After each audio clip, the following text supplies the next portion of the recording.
नमस्कार, मी वैभव प्रधान. Speed news live 24 मध्ये आपलं स्वागत.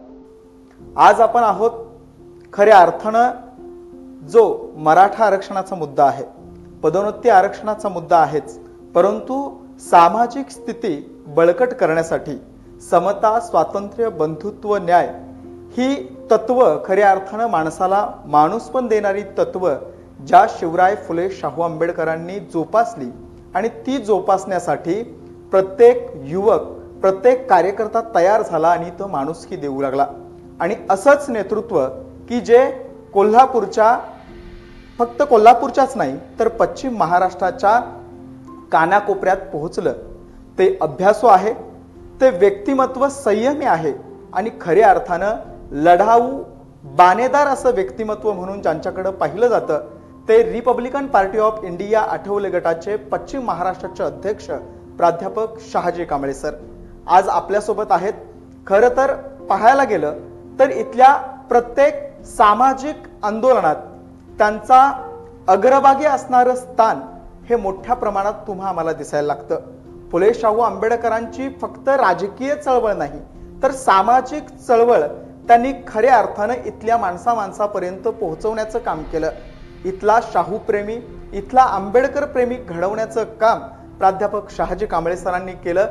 सर, तुम्ही या स्टुडिओमध्ये आलात त्याबद्दल मी तुमचं मनोपूर्वक स्वागत करतो. नमस्कार सर. नमस्ते. मी सर पहिला प्रश्न तुम्हाला विचारीन की सामाजिक चळवळीत काम करत असताना, अनेक वर्ष तुम्ही सामाजिक चळवळीत काम करताय, तर या सामाजिक चळवळीत काम करत असताना आजच्या सामाजिक परिस्थितीकडे तुम्ही कसं पाहता? सर्वप्रथम मी स्पीड न्यूज लाईव्हच्या सगळ्याच आमच्या करोना योद्ध्यांना खूप खूप शुभेच्छा देतो, धन्यवाद देतो की करोना महामारीच्या काळातही या कोल्हापूर परिसराबरोबर संपूर्ण महाराष्ट्रामधील परिस्थिती जनतेसमोर अचूक वेळेत पोहोचवण्याचं काम आपण जीवावर उदार होऊन करत आहात, त्याबद्दल धन्यवाद देतो. आणि या निमित्तानं महाराष्ट्रातील जनतेबरोबर, माझ्या समाज बांधवांच्या बरोबर संवाद साधण्यासाठी मला तुम्ही संधी दिली, त्याबद्दलही मनापासून धन्यवाद देतो. जय भीम. आजच्या सामाजिक परिस्थितीमध्ये एक नवं युग चालू होणार आहे. आता कोरोना महामारीच्या अगोदरचं जग आणि नंतरचं जग अशा पद्धतीचं जे विभाजन होणार आहे, त्यामध्ये सामाजिक स्तरावर निर्माण होणारे जे प्रश्न आहेत, या प्रश्नामुळं सर्वसामान्य माणसांना ज्या समस्येला तोंड द्यावं लागणार आहे, त्यामुळं खरं तर मन थोडंसं चिंतित आहे. म्हणून माझ्या या सगळ्या समाज बांधवांना, तरुणांना अवगत करावं या उद्देशानं मी आज आपल्या माध्यमातून माझ्या महाराष्ट्रातील बहुजन समाजाबरोबर संवाद साधत आहे. स्वातंत्र्यानंतरच्या कालखंडात, त्याच्या अगोदरच्या कालखंडामध्ये या देशामधली जी सामाजिक परिस्थिती होती, यामध्ये स्वातंत्र्याचा लढा आणि जातीय उन्नतीचा लढा, जातमुक्त भारत देश करणं गरजेचं आहे, या उतरंडी नष्ट करणं गरजेचं आहे. म्हणून बहुजन महामानवांनी जे लढे दिले, तो आदर्श घेऊन स्वातंत्र्याच्या पुढच्या काळात एक पिढी लढली. ही पिढी लढत असताना त्यांचे आदर्श होते छत्रपती शिवाजी महाराज, क्रांतिबा ज्योतिबा फुले, शाहू महाराज, डॉक्टर बाबासाहेब आंबेडकर, अण्णाभाऊ साठे, माता रमाई सावित्रीबाई. या आदर्शांचे विचार घेऊन समाज पुढे गेलेला आहे. त्या समाजाला दिशा देण्याचं काम अनेक पुरोगामी समाजवादी, आंबेडकरवादी चळवळीतल्या नेते आणि कार्यकर्त्यांनी केलेलं आहे. परंतु या चळवळीच नष्ट करण्यासाठी, चळवळी मोडीत काढण्यासाठी आजच्या भांडवलदार व्यावसायिकांनी, राजकर्त्यांनी या चळवळीच्या शिलेदारांना गारद करण्याचं एक नियोजनबद्ध षडयंत्र केलं. त्यांचे प्रश्न स्वतःच हाताळणं, आजच्या परिस्थितीमध्ये सत्ताधारी कोण आणि विरोधक कोण या संभ्रमावस्थेत जनतेला वाटलं. सत्ताधारी जे राज्यामध्ये राज्य करतायत तेच विजेचं आंदोलन करतायत. जनतेला समजेना की वीज बिल माफीचं आंदोलन कोण कुणाकडे कोणती मागणी करतायत. शेतकऱ्यांचे प्रश्न घेऊन लढणारा नेते सत्ताधाऱ्यांच्या वळचणीत सुद्धा बघायला मिळाले. शेतकऱ्यांच्या या प्रश्नांचे जे उपप्रश्न होते ते घेऊन आंदोलन करतायत की आंदोलनाच्या माध्यमातून सत्तेच्या खुर्चीकडे जातायत हे समजायला मार्ग नाही. त्यामुळं आम्ही अनुभवलेली कर्मवीर दादासाहेब गायकवाड, दादासाहेब गवई, जबरनजोत करणारे आमचे नेते, पुढे जाऊन आक्रमक पॅन्थरचे नामदेव ढसाळ, राजाभाऊ ढाले, खोब्रागडे, या सगळ्या नेत्यांना अनुभवत आम्ही जो प्रवास केला त्या प्रवासामध्ये सामाजिक न्यायाची चळवळ निखळपणे राबवणारा एक वर्ग गरजेचा आहे. तो वर्ग दुर्दैवानं कॉम्रेड नेते गोविंदरावजी पानसरे, जरा दाभोळे या सगळ्यांच्या आमचे दत्ता जाधव या नेत्यांच्या बरोबर थोडीशी मागं पडलेली आहे. अशा अवस्थेमध्ये ही चळवळ पुढे नेणं गरजेचं आहे. म्हणून सामाजिक स्तरावर आंदोलनाला न्याय देणाऱ्या चळवळी गरजेच्या आहेत. आता तुम्ही सांगितलं की दत्ता जाधव असतील, नामदेव ढसाळ असतील, दादासाहेब गायकवाड असतील, यांच्या माध्यमातूनच चळवळीचा तो आदर्श घेऊन इथं तुम्ही नेतृत्व उभं केलं. तर सर, आज तुम्ही पश्चिम महाराष्ट्राचे रिपब्लिकन पक्षाचे अध्यक्ष म्हणून काम पाहताय, तर ही पक्षाची ध्येय धोरणं, ही पक्षाची वाटचाल, यामध्ये तुम्ही समाधानी आहात का आणि याचं नेमकं भविष्य काय असेल? रिपब्लिकन पक्षाच्या गेल्या 33 वर्षाच्या माझ्या वाटचालीमध्ये बाबासाहेब आंबेडकरांच्या निखळ तत्वज्ञानावर विश्वास ठेवून आपण काम करत गेलो, आजही काम करत आहे. रिपब्लिकन पक्षाचे राष्ट्रीय अध्यक्ष नामदार केंद्रीय सामाजिक न्याय मंत्री रामदासजी आठवले साहेब यांच्या समवेत पहिल्यापासून कुठेही खंड न पडता आजपर्यंत त्याच प्रामाणिकपणे निष्ठेने काम करत आहे.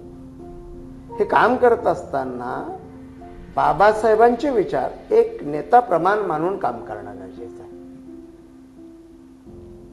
बाबासाहेब आंबेडकरांनी जी सामाजिक समतेची, बंधुत्वाची जी चळवळ संविधानिक लोकशाही मार्गानं या देशातल्या शेवटच्या नागरिकाला स्वातंत्र्य बहाल करणारी, समता देणारी चळवळ जी निर्माण केली, त्या चळवळीचा पाईक म्हणून रिपब्लिकन पक्षाशिवाय कुठलंही दुसरं योग्य माध्यम नाही.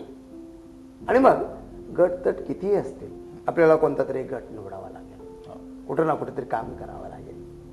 त्या माध्यमातून मी रामदासजी आठवले साहेबांचं नेतृत्व मान्य केलं आणि आजही ते मान्य करून पुढे वाटचाल करत आहे. फक्त या आठवले साहेबांच्या नेतृत्वाखाली जो मास लीडर म्हणून झंझावात पुढे चाललेला आहे, यात मराठवाडा विद्यापीठाच्या नामांतराच्या लढ्यातील कार्यकर्ते, पॅन्थरच्या काळातील, त्यानंतरच्या काळातील भारतीय दलित पॅन्थर, रिपब्लिकन पक्ष आठवले म्हणून असलेले कार्यकर्ते, पुढं ऐक्यामध्ये सहभागी सगळेच गटतट झाले आणि एकत्रित आलेले कार्यकर्ते, रिडालोसच्या माध्यमातून आम्ही घेतलेल्या डाव्या विचारांच्या बरोबरचा एकत्रितरित्या पवित्र असेल, शिवशक्ती, भीमशक्तीच्या माध्यमातून या महाराष्ट्रामध्ये एक वेगळी विचारसरणी देणं, त्यानंतरच्या काळात भारतीय जनता पक्षाबरोबर अलायन्स करून पुढं वाटचाल करणं, विकासाची वाटचाल करणं, या सगळ्या गोष्टीत आम्ही आठवले साहेबांच्या बरोबर आहे. रामदासजी आठवले साहेबांचं नेतृत्व समाजमान्य असं नेतृत्व आहे.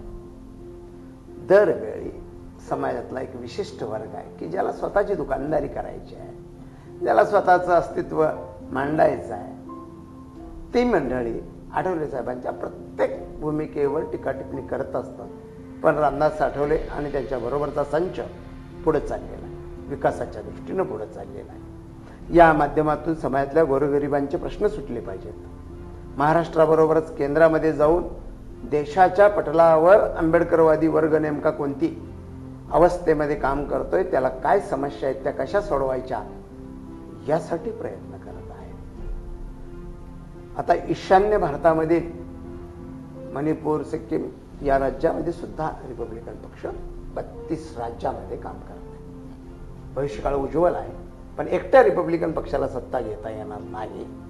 कारण आता असं आहे, केंद्रामधलं सरकार सुद्धा एकट्या बीजेपीचं नाही आणि राज्यातलं सरकार तर तुम्ही पाहताच 3 मोठ्या पक्षांचं आहे आणि त्याला पोटपक्ष 10 आहे. तर एकट्या कोणत्याही राजकीय पक्षाला आता इथून पुढे सत्ता मिळणार नाही हे वास्तव असल्यामुळं अलायन्स करणं गरजेचं आहे आणि ते राजकीय अलायन्स रामदास आठवले अचूकपणे करतायत. त्यामुळे भविष्यकाळात या समाजाला सत्तेमधला प्रमुख घटक बनवण्याचं काम ते निश्चितपणे यशस्वी करतील. तरुण वर्ग सुद्धा मोठ्या प्रमाणात सत्तेच्या या समीकरणाला सलाम करत पुढे चाललेला आहे. आठवले साहेब, तुम्ही सांगितलं की आठवले साहेबांचा गट, रिपब्लिकन पक्ष हा गट आंबेडकरवादी भूमिका सोडून, जसं अनेक विचारवंत किंवा अनेक समाजातले घटक असं आंबेडकरवादी सोडून भाजप हा हिंदुत्ववादी यांच्या दावणीला बांधला जातोय असं म्हणतात. याबद्दल तुमची भूमिका काय सर? या संदर्भात अतिशय अभ्यासपूर्ण पद्धतीनं समाज बांधवांनी निरीक्षण केलं तर 1952 साली डॉक्टर बाबासाहेब आंबेडकर जनसंघ शेकाफे या संयुक्त माध्यमातून निवडणूक लढलेली आहे. जनसंघ हे भाजपचं मूळ आहे. आपली तत्व आढळ ठेवून मित्र पक्षाबरोबर जाण्याचं कौशल्य आणि त्यातून आपला समाज विलीन होणार नाही याची दक्षता घेणं आणि ते यशस्वी करणं हे कौशल्य फक्त रामदास आठवलेच करू शकतात आणि ते त्यांनी करून दाखवलेलं आहे. उत्तर प्रदेशमध्ये कांशीरामजींनी मायावतींच्या बरोबर युती केली होती. कांशीराम यांनी बीजेपी बरोबर युती केली होती मायावती सरकारच्या वेळी. त्यावेळी हा प्रश्न निर्माण झाला का? झाला होता, पण कौशल्यानं, ताकदीनं, सत्तेच्या जोरावर आणि यशस्वी करून दाखवण्याच्या प्रक्रियेवर भाजपाबरोबरची ती युती सुद्धा सफल ठरली. तसं रामदास आठवलेंनी शिवशक्ती भीमशक्तीचा केलेला प्रयोग आणि बीजेपी बरोबर आत्ताचा अलायन्स हे आंबेडकरवादी जनतेच्या विकासाच्या दृष्टीनं योग्य आहे हे सिद्ध करून दाखवलंय. त्यामध्ये आंबेडकरवादी जनता स्वतःचं अस्तित्व न गमावता या राजकीय प्रवासात वाटचाल करत आहे. भाजपाच्या राजकीय कार्यक्रमाबरोबर आम्ही आहोत, RSSच्या अजेंड्याबरोबर आम्ही नाही. त्याला त्या क्षणाला विरोध करण्याचं सामर्थ्य कालही होतं, आजही आहे, उद्याही असणार. जे राजकीय भूमिका वेगळी आणि वैचारिक भूमिका वेगळी असणार आहे आमची. राईट, बरोबर. आता मी तुम्हाला एक प्रश्न विचारेन की पदोन्नतीमधील आरक्षण, 33% आरक्षण मागासवर्गीय कर्मचारी, अधिकारी यांचं महाराष्ट्र राज्य सरकारनं काढून घेतलंय आणि याबद्दल तुम्ही आंदोलनं सुद्धा केली आठवले साहेबांच्या आदेशानुसार. तर याबद्दल आपली भूमिका नेमकी काय? या ठिकाणी देशामध्ये संविधानिक पातळीवर SC ST, मायनॉरिटीज, OBC या समाजाला आरक्षण दिलेलं आहे. संविधानाच्या ढाच्यावर 52% पर्यंत आरक्षण आपल्याला देता येतं, दिलेलं आहे, ते समाजानं स्वीकारलं. यानंतर प्रत्येक राज्यामधला, राजस्थानमधला वर्ग जाट समाजाच्या माध्यमातून मध्य प्रदेशमध्ये, उत्तर प्रदेशमध्ये तो बहुल समाज, एकेकाळी ताकदवार असलेला समाज, लोकसंख्येच्या पद्धतीनं शेतीचं विभाजन झाल्यामुळं आर्थिकदृष्ट्या कमकुवत झाला आणि नोकऱ्या, शिक्षणामध्ये आरक्षणाची मागणी जोर धरू लागली. महाराष्ट्रामध्ये मराठा समाज गेले काही वर्ष आरक्षणासाठी लढतोय. या आरक्षणाची लढाई इथल्या राज्यकर्त्यांनी प्रामाणिकपणे लढलेली नाही, मराठा समाजाला योग्य पद्धतीनं आरक्षण दिलेलं नाही आणि काल सर्वोच्च न्यायालयाच्या निकालामध्ये मराठा आरक्षण नाकारलं गेलं. या मराठा बांधवांना तात्पुरतं खुश करण्यासाठी मागासवर्गीयांच्या 33% रिझर्वेशन इन प्रमोशनचं जे विधेयक आहे ते नाकारलं गेलं, अधिकार नाकारले. आणि हे अधिकार नाकारले ते केवळ एका विशिष्ट समाजाला खुश करण्यासाठी इथल्या सरकारनं, राज्यातल्या सरकारनं ते केलेलं कृत्य आहे. त्यामुळं आम्ही समस्त मागासवर्गीयांच्या 33% रिझर्वेशन इन प्रमोशन करता संघर्ष केलेला आहे. यापुढं ते मंजूर होईपर्यंत आमचा संघर्ष चालू राहील. मराठा आरक्षणाचा आता मुद्दा सर तुम्ही घेतलात, तर मराठा आरक्षणासाठी रिपब्लिकन पक्षानं कायम सक्रिय भूमिका घेतलेली आहे. मराठा आरक्षणासाठी तुम्ही अनेक सभा, संमेलनं, आंदोलनं, मोर्चे सुद्धा काढलेले आहेत आणि महाराष्ट्रभर आठवले साहेबांच्या नेतृत्वात हे मोर्चे निघाले. आणि परवा सुद्धा तुम्ही संभाजीराजांना मराठा आरक्षणाला पाठिंबा देतोय अशा पद्धतीचा पाठिंबा देऊन ते पत्र सुद्धा तुम्ही दिलं. तर आज किंवा इथून पाठीमागं सुद्धा दलितांनी मराठ्यांचं आरक्षण घेतलंय अशा पद्धतीचा मेसेज युवा आणि विद्यार्थी वर्गात जात होता. तर ही आंदोलनाची लढाई नेमकी काय आहे? हा संघर्ष मराठा विरुद्ध दलित आहे की कसा आहे? याबद्दल तुम्ही काय सांगाल? आजच्या महाराष्ट्रातील सामाजिक प्रश्नामध्ये सर्वात संवेदनशील मुद्दा मराठा आरक्षणाचा मुद्दा आहे. हा मुद्दा राज्यकर्त्यांनी अकारण राजकीय पद्धतीनं चिघळवून इथल्या दलित आणि मराठा यांच्यामध्ये वैमनस्य निर्माण होईल यासाठी वेळोवेळी प्रयत्न केलेले आहेत. मराठा समाज या महाराष्ट्रातला थोरला भाऊ आहे. स्वातंत्र्यपूर्वीच्या कालखंडात छत्रपती शिवाजी महाराज यांच्या स्वराज्य निर्मितीच्या स्वप्नामध्ये, कार्यामध्ये लढलेला मावळा हा मोठ्या प्रमाणात बहुजनांच्या बरोबर मराठा समाजही होता. महाराष्ट्र निर्मितीमध्ये मराठा समाजाचं योगदान प्रचंड मोठं आहे. जमीनदार असलेला, शेतकरी असलेला हा मराठा समाज पुढं कालानं कुटुंब व्यवस्थेतील विभक्त कुटुंबाच्या पद्धतीवर शेतीचं विभाजन होत गेलं. आर्थिक स्थिती पूर्वी इतकी सक्षम न राहिल्या कारणानं शिक्षणानं प्रगती करणं गरजेचं वाटलं. शिक्षण, नोकऱ्या, व्यवसाय हीच प्रगतीची आजची द्वार आहे. आणि त्यामध्ये पुढे जात असताना स्वातंत्र्याच्या लढाईत लढलेला, शिवबांचा महाराष्ट्र निर्माण करत असताना धारातीर्थी पडलेला हा जो मराठा आहे, हा मराठा भावनिक लढ्यामध्ये गुंतला, अस्मितेच्या लढाईत गुंतला.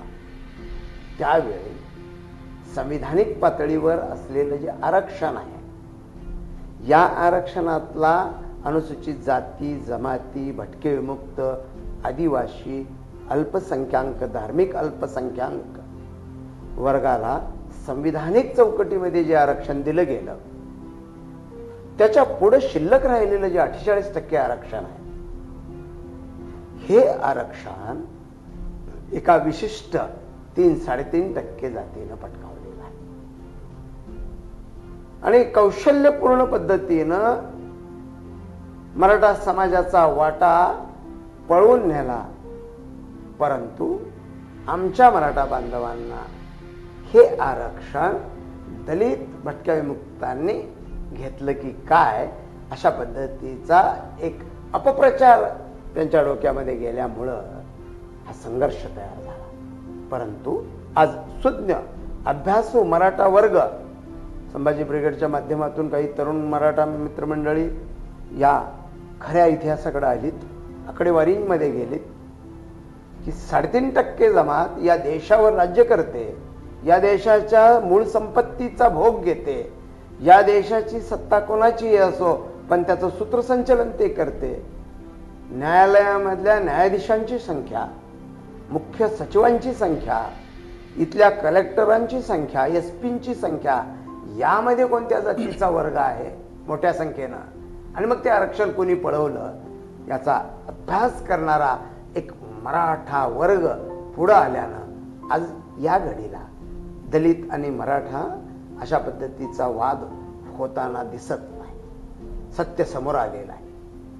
मग आरक्षणाची लढाई नेमकी काय आहे ही जाणून घेतल्यानंतर ज्यावेळी आम्हा मागासवर्गीयांचे, अनुसूचित जातीचे प्रश्न आले त्यावेळी काही पुरोगामी, समाजवादी, परिवर्तनवादी मराठा समाजाच्या नेत्यांनी अतिशय मोठी भूमिका घेतली आणि दलितांना त्यांचे हक्क मिळवून देण्यासाठी आमच्या बरोबर लढाई केली. मग ती संविधान संरक्षणाची लढाई असेल, मराठवाडा विद्यापीठाला डॉक्टर बाबासाहेब आंबेडकर यांचं नाव देण्याची लढाई असेल, सामाजिक न्यायासाठी एक गाव एक पाणवठ्याची लढाई असेल, हॉटेलमध्ये दलितांना प्रवेश देण्याची लढाई असेल, इथं अनेक मराठा बांधव या सामाजिक समतेच्या लढ्यामध्ये संघर्षानं उतरलेले आहेत. आमच्या न्याय हक्कासाठी त्यांनी योगदान देऊन खूप मोठं परिश्रम घेतलेला आहे. आता आमची वेळ आहे. मराठा समाजाला आरक्षण गरजेचं आहे, दिलंच पाहिजे. रिपब्लिकन पक्षानं 12 वर्षापासून रिपब्लिकन पक्ष मराठा आरक्षणाचं समर्थन करतोय. किंबहुना सगळ्यात पहिली मागणी मराठा समाजाला आरक्षण द्यावं शिक्षण आणि नोकऱ्यामध्ये, ही मागणी नेते रामदासजी आठवले साहेबांनी या महाराष्ट्रामध्ये घेतलेली आहे. त्याकरिता मोर्चे, आंदोलन, परिषदा आणि शिष्टमंडळ करून वरिष्ठांच्या समोर, संसदेसमोर सुद्धा भूमिका मांडलेली आहे. हे सगळं आम्ही आमचं एक कर्तव्य म्हणून करत आहोत, याही पुढे ते करणार आहोत. मराठा आरक्षणासाठी जशी तुम्ही सक्रिय भूमिका घेतली तशीच अनेक खेडोपाड्यात गोरगरीब महिलांनी मायक्रो फायनान्सची कर्ज काढलेली आहेत आणि मायक्रो फायनान्स कंपन्यांनी कोरोनाचा हा महाभयंकर काळ आणि या कोरोनाच्या महाभयंकर काळात रोजगार उपलब्ध नसल्यानं ती मायक्रो फायनान्सची कर्ज परतफेड करणं हे सामान्य महिलांना जमत नाही, ते आज देखील. आणि मग त्याच्या विरोधात तुम्ही लढा उभा केलात तर त्या लढ्याला यश येणार का? खरं तर कोरोना महामारीच्या काही वर्ष अगोदर रिपब्लिकन पार्टी ऑफ इंडियाच्या वतीनं आमच्या महिला आघाडीच्या नेत्या रुपाताई वायदंडे यांच्या नेतृत्वाखाली मायक्रो फायनान्सचा लढा उभा केलेला आहे. हा लढा एका वाडी वस्तीवर जाऊन त्या महिलांचे प्रश्न समजून उभा केलेला आहे आणि तो उभा करत असताना अतिशय अभ्यासपूर्ण पद्धतीनं प्रश्न उपस्थित आम्ही केले. पार्टीच्या वतीनं जनआंदोलन केलं. केवळ आधार कार्ड घेऊन एका महिलेला 7 फायनान्सिंग कंपन्याचे 50,000 ते 1 लाख रुपयेपर्यंत कर्ज दिलं. ज्यांची आमच्या भगिनीची ऐपत नाही अशा पातळीवर या मायक्रो फायनान्स कंपन्या न मागता घरात जाऊन कर्ज देऊ लागल्या आणि त्या वसुलीसाठी तगादा देऊ लागल्या. ही गोष्ट ज्यावेळी आमच्या महिला आघाडीच्या लक्षात आली, बारीक अभ्यास केल्यानंतर, त्यावेळी याचं जनआंदोलन उभा केलं आणि ही अन्यायी वसुली थांबवण्यासाठी प्रशासनावर अभ्यासपूर्ण पद्धतीने दबाव आणलेला. प्रशासनाला मान्य करायला लावलं आणि या कोरोना महामारीमध्ये आमच्या भगिनी रोजंदारी करणाऱ्या या भगिनी फायनान्स कंपन्यांची ही देणी देऊ शकत नसल्यामुळं या मायक्रो फायनान्स कंपन्यांची जी अन्यायी वसुली होती ती गेले 2 वर्ष थांबवण्याचं श्रेय रिपब्लिकन पक्षाला आहे. मायक्रो फायनान्स कंपन्यांच्या विरोधात रिपब्लिकन पार्टी आणि महिला अन्याय अत्याचार निवारण समितीच्या वतीनं पुकारलेला जो लढा आहे त्याला यश आलेलं आहे आणि निश्चितपणे भविष्यकाळात सुद्धा अभ्यासपूर्ण पद्धतीनं या आमच्या भगिनींना मुक्त करण्यासाठी हा लढा तीव्र पद्धतीनं, अभ्यासपूर्ण पद्धतीनं केला जाईल. शासन आम्हाला न्यायालयात जायला सांगतंय, आम्ही न्यायालयात जाणार नाही. सरकार आमच्या हक्काचं आहे. या सरकारला वाकवून या महिला भगिनींना निश्चितपणे न्याय मिळवून देऊ. सर, अनेक लढे तुम्ही लढले. मग तो महिलांच्यासाठी असेल, मराठा आरक्षणाच्या संदर्भात असेल, आरक्षणासाठी असेल, म्हणजे राजकीय कामात तुम्ही आहातच. पण दुसरी एक तुमची बाजू अशी की तुम्ही उद्योजकी आहात, म्हणजे औद्योगिक, सांस्कृतिक, शैक्षणिक कामात सुद्धा, म्हणजे शिक्षण संस्था तुमच्या आहेत, औद्योगिक संस्था सुद्धा आहेच. पण आज जर बघितलं तर खाजगीकरण, भांडवलशाही आणि उदारीकरण यामुळं इथला युवक आज वैफल्यग्रस्त होतोय, नैराश्य आलंय त्या युवकाला. तर त्या युवकाला आता तुम्ही काय संदेश द्याल की त्यानं नेमकं या युगात, या खाजगीकरणाच्या युगात नेमकं काय करायला हवं? खरं तर अतिशय गरजेची ही भूमिका तुम्ही या माध्यमातून मला महाराष्ट्रासमोर व्यक्त व्हायला संधी दिली. कारण प्रश्न कोरोना मुक्तीचा केवळ आत्ता शिल्लक नाही, कोरोनाबरोबर जगण्याचं सामर्थ्य आमच्या या तमाम जनतेनं अंगीकारलेलं आहे. या कालावधीमध्ये स्वतःला, स्वतःच्या कुटुंबाला, समाजाला सुरक्षित ठेवत हा समाज पुढे चाललाय. परंतु पुढे जाणाऱ्या या युवकाला त्याची प्रगती करण्यासाठी नेमकं काय करावं लागेल या संदर्भात आमचं शासन प्रचंड उदासीन आहे, किंबहुना सरकारकडं त्याचं धोरणच नाही. शासनानं बेरोजगारांच्या उन्नतीसाठी, आर्थिक विकासासाठी स्टार्टअपच्या माध्यमातून सुरू केलेल्या सगळ्या योजना फेल गेलेल्या आहेत. शासन त्या प्रभावीपणे राबवू शकत नाही. बड्या भांडवलदारांचे विजेचे 100 आणि 200 कोटी रुपये माफ करतायत, त्यांचे टॅक्सेस माफ करतायत, त्यांना अनेक सवलती दिल्या जात आहेत.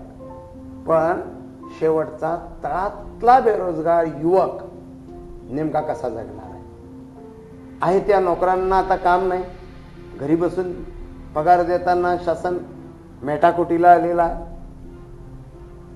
उद्योगधंदे बंद आहेत, शेती मर्यादित स्वरूपात आहे आणि त्याच्यावर आपत्तीवर आपत्ती या लागलेली आहे.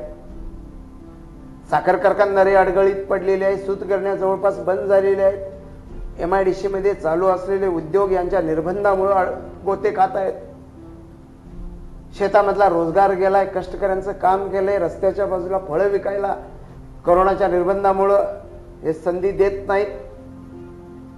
जगायचं कसं, पुढं कसं जायचं, हा महाराष्ट्र पुढं कसं जाणार, हा प्रचंड मोठा प्रश्न आजच्या तरुण पिढीसमोर आहे. हा भेडसावणाऱ्या प्रश्नाशी संघर्षाने 2 हात करायचा असेल तर या कोरोना काळातच माझ्या तरुण मित्रांनी, बांधवांनी कामाला लागायला पाहिजे. वर्क फ्रॉम होम करत असताना स्वतःला ज्या क्षेत्राची आवड आहे त्या क्षेत्रातल्या उद्योग व्यवसायाची निवड करा. ऑनलाईन जगभरात त्या संदर्भात असलेल्या संधीचा शोध घ्या. त्यासाठी भांडवली गुंतवणूक कमी आणि वर्किंग कॅपिटल जादा शिल्लक ठेवून व्यवसाय चालू करा. खास करून मेडिकल व्यवसायाशी संबंधित असलेल्या उपकरणापासून, औषध निर्मितीपासून, इम्युनिटी बूस्टर्स पर्यंत आपल्याला काय करता येतं का, आणि जे आयुर्वेदावर आधारित आहे अशा पद्धतीने काय करता येते काय बघितलं पाहिजे. नव्या टेक्नॉलॉजीची मदत घेऊन औद्योगिक क्षेत्रामध्ये आपल्याला कोणतं संशोधन करून ते जनतेच्या फायद्यानं पुढे आणता येईल का यासाठीचा अभ्यास चालू करा आणि त्याचे प्रोजेक्ट बँकांसमोर मांडा, सरकारसमोर मांडा. आणि तुम्ही त्याकरिता असलेले जे निर्बंध आहेत ते कशा पद्धतीनं कमी करायचं यासाठी आपण प्रयत्न करू. स्टार्टअपच्या माध्यमातून शासन एखादी योजना देत असताना घातलेले जे निर्बंध इतके आहेत की एखाद्या नवउद्योगाला मेटाकुटीला यायला होतंय, ते निर्बंध त्याला सोडवता येत नाहीत. 3 वर्ष 4 वर्ष ते मिळवण्यासाठी धडपडणारा आजचा युवक जो आहे, एका विशिष्ट टप्प्यावर ते प्रयत्न बंद करतो आणि त्यामुळे त्याच्या आयुष्यातली 4 वर्ष काढून घेण्याचं पाप हे सरकार माध्यम करत आहे. त्याकरता आत्ता कामाला लागा. वर्क फ्रॉम होम मध्ये प्रोजेक्ट तयार करा आणि त्यासाठी आवश्यक असणाऱ्या सर्वतोपरीचं मदत आणि सहकार्य करण्याची भूमिका रिपब्लिकन पक्ष घेत आहे. आणि आमच्या तरुणांना सक्षमपणे या नव्या संकटाशी, आव्हानांशी संघर्ष करण्यासाठी आपण सहकार्य आणि मदत ही करत आहोत. ही सर आव्हानं पेलत असताना फुले शाहू आंबेडकरांची चळवळ जी अगोदर गतिमान होती ती आता कुठेतरी ओसरत चालली आहे असं अनेक विचारवंतांचं मत आहे. तर ही चळवळ खरंच ओसरत आहे की गतिमान होत आहे की गतिमान होणार आहे, याबद्दल तुम्ही काय सांगाल? खरं तर परिवर्तनाच्या चळवळी या क्रांतीनंतर प्रतिक्रांती, प्रतिक्रांतीनंतर क्रांती अशा पद्धतीनं या देशात पुढे आलेल्या आहेत. बुद्धाच्या सम्यक क्रांतीनंतर प्रतिक्रांती आली देशामध्ये, पण सम्राट अशोकानं पुन्हा एकदा जगभर बुद्ध धम्म पोचवून क्रांती केलेली आहे. त्यानंतर क्रांतीबा फुल्यांची क्रांती आली. परिवर्तनवादी संत गाडगेबाबापासून बाबासाहेब आंबेडकर यांच्यापर्यंत पुन्हा क्रांती आली. संविधानाच्या माध्यमातून घडलेली क्रांती आहे. इथला काही विशिष्ट जात्यांध प्रस्थापित वर्ग ही संविधानिक क्रांती मोडायचा प्रयत्न करतो, पण ज्या वेळी घडणार आहे त्या वेळी इथला आजचा जाणकार फुले शाहू आंबेडकर, छत्रपती शिवाजी महाराज, लोकशाहीर अण्णाभाऊ साठे, रमाई सावित्रीमाईंचा अभ्यास करणारा, आदर्श मानणारा जो तरुण आहे, तर ही आव्हानं परतवून लावेल. चळवळ संपणार नाही, चळवळ पुन्हा पुन्हा येणार आहे. परंतु इथल्या काही प्रस्थापित भांडवलदारांनी आजची चळवळीचे शिलेदार संपवण्याचं, मोडीत काढण्याचं, गिळंकृत करण्याचं नियोजन केलेलं आहे. चळवळीची टॅगलाईन हस्तगत करणं, आंदोलनाची कॉपी करणं, कार्यकर्त्याचा दुसरा कार्यकर्ता फोडून त्याला नेस्तनाबूत करणं, चळवळी फोडण्याचं पाप, चळवळी मोडण्याचं पाप इथले प्रस्थापित करत आहे. त्यामुळे चळवळ थोडीशी मंदावलेली आहे, मान्य करतो. चळवळ क्षीण झालेली नाही, थांबू नाही, तिला संधी नाही. संधी कोरोनामुळे याने अडचणीत आणलेल्या आंदोलनकर्त्यांना घरातून बाहेर पडू देत नाहीत. ज्यांचे मात्र समारंभाने वाढदिवस असतील त्यावेळी लग्नाच्या पंक्तीमध्ये बसलेली हजारो माणसं आम्ही पाहिली, परंतु सर्वसामान्य माणसाला त्याच्या हक्कासाठी निवेदन देताना सुद्धा अडवणारा इथला शासनकर्ता हिटलरशाहीचं स्वरूप काही वेळा दाखवतोय. ही हिटलरशाही फार काळ चालणार नाही. संविधानवादी जो तरुण आहे हे सगळं साठवून आणि अभ्यासत आहे, तो निश्चित पुढे येणार आहे. आणि त्यामुळं आजच्या चळवळीला मोडू पाहणार आहे, फार काळ टिकणार नाही. घाऊक पद्धतीनं इथल्या कार्यकर्त्यांना निवडणुकीच्या वेळी विकत घेतो म्हणणारा वर्ग फार काळ नेतृत्व करू शकणार नाही. नेतृत्व विचारांचं, निखळ तत्वज्ञानाचं असणं आवश्यक आहे. खरं तर पाहायला गेलं तर सर म्हणतात की चळवळ संपणार नाही, चळवळीचे शिलेदार संपवण्यासाठी इथली प्रस्थापित व्यवस्था काम करते. पण खऱ्या अर्थानं मला वाटतं सर, तुमच्यासारखा कार्यकर्ता, तुमच्यासारखा लढाऊ अभ्यासक कार्यकर्ता ज्यावेळी या समाजात निर्माण होईल आणि तुमच्यासारखे कार्यकर्ते, अनेक नवीन युवा विद्यार्थी कार्यकर्ते ज्यावेळेला निर्माण करतील त्यावेळेला सामाजिकतेची चळवळ निश्चित उभा राहील. आज मला वाटतंय सर, आज तुम्हाला या एका विषयाबद्दल मी तुम्हाला बोलवलं, पण उद्या तुमचा वाढदिवस सुद्धा आहे. तर या वाढदिवसानिमित्त तुम्हाला निश्चितच एक संघर्षाचा आवाज, एक लढाऊ आवाज, एक सामाजिक चळवळीचा आवाज की जो म्हणतोय प्रत्येक वादळ पेलेन मी, माझ्यात आत्मविश्वास आहे, पायाखाली जमीन, पाठीशी आकाश आहे, मातीमध्ये पाय रोवून मी सह्याद्रीसारखा ताट आहे, सांगा त्या प्रस्थापित वादळांना माझ्याशी गाठ आहे. असंच आज तुमच्या नेतृत्वातून वाटतंय सर. ही सामाजिकतेची, फुले शाहू शिवरायांची, आंबेडकरांची, अण्णाभाऊंची, जिजाऊंची, माता रमाईंची आणि सावित्रीची ही वैचारिक परंपरेची चळवळ निश्चितच तुमच्यासारखा कार्यकर्ता, तुमच्यासारखा नेता आयुष्यभर, अखंडभर टिकवत राहील. निश्चितपणानं ती चळवळ टिकेल आणि इथं निश्चितच संविधानरूपी माणूस तयार होईल अशा शुभेच्छा देतो आणि या ठिकाणी आपण थांबूयात. धन्यवाद. जय हिंद. धन्यवाद. धन्यवाद.